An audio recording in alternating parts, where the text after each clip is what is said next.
हमने देखा था पहले क्या, साधारण भिन्न को, सिंपल फ्रैक्शन को डेसिमल फ्रैक्शन में बदलना, इसके पहले देखा।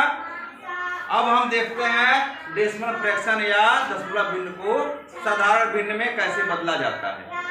ठीक है, तो एक उदाहरण लिए 0.5, ठीक है, इसको साधारण भिन्न में बदलना है। हम क्या करेंगे, 0.5 लिख दिए, इक्वल टू का निशान लगाए। अब 0.5 को हम लिख सकते हैं 0.5 बटा 1, क्योंकि 1 का चाहे हम किसी संख्या में गुणा करें चाहे भाग दें, उसमें कोई परिवर्तन नहीं होता। तो अब यहाँ देखते हैं, जब 0.5 लिखा है बटा 1, इसको बदलना है हमको साधारण भिन्न में, तो कोई ऐसी गिनती लेते हैं जिसका ऊपर हम नीचे गुणा करें तो ये दशमलव खत्म हो जाए।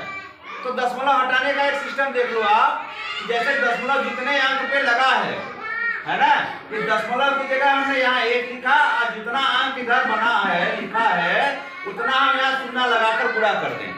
तो जब 1 अंक पे दशमलव है तो 10 का गुणा करेंगे, 2 अंक पे दशमलव रहेगा तो 100 का गुणा करेंगे, और 3 अंक पे है तो 1000 का, मतलब 10, 100, 1000, 10,000 ऐसे गुणा करते चले जाएंगे उसको भिन्न बदलने के लिए, है ना। तो जैसे ही करेंगे तो ये दशमलव घसक के इधर हो जाता है, समझ रहे हो।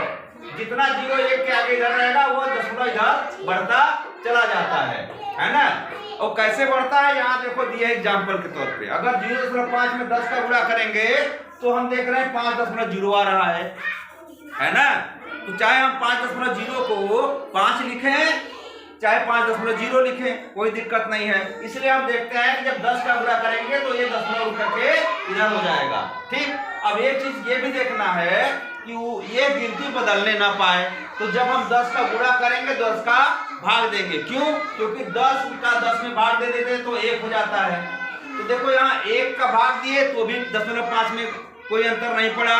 अब यहाँ पे क्या है, 1 का गुणा करेंगे 10 बटा 10 मतलब 1 ही तो हुआ, उसका गुणा करेंगे तो भी कोई अंतर नहीं पड़ेगा। तो अब क्या करते हैं, हम इस 10 का गुणा इसमें कर दिए तो हमारा क्या आया, 5 आया। क्या आया, अब इस 10 का गुणा यहाँ पे कर दिए 1 में तो क्या हो गया 10, मतलब हमारा आया 0.5 का जो भिन्न बना वो 5 बटा 10 बना। अब इस 5 बटा 10 को और सिंप्लीफाई करते हैं और सरल करना है, तो हम कोई ऐसी गिनती लेते हैं जिसका भाग दोनों में चला जाए। तो 5 ऐसा गिनती है जिसका भाग दोनों में जाएगा, तो 5 एकम 5, 5 दूनी 10, तो हमारा 0.5 बराबर क्या आया, 1 बटा आया, समझ में। अब ऐसे ही ये सवाल दिए गए हैं, इन सवालों को आप खुद से करके देखिए समझ में आया कि नहीं आया। ताली बजाइए।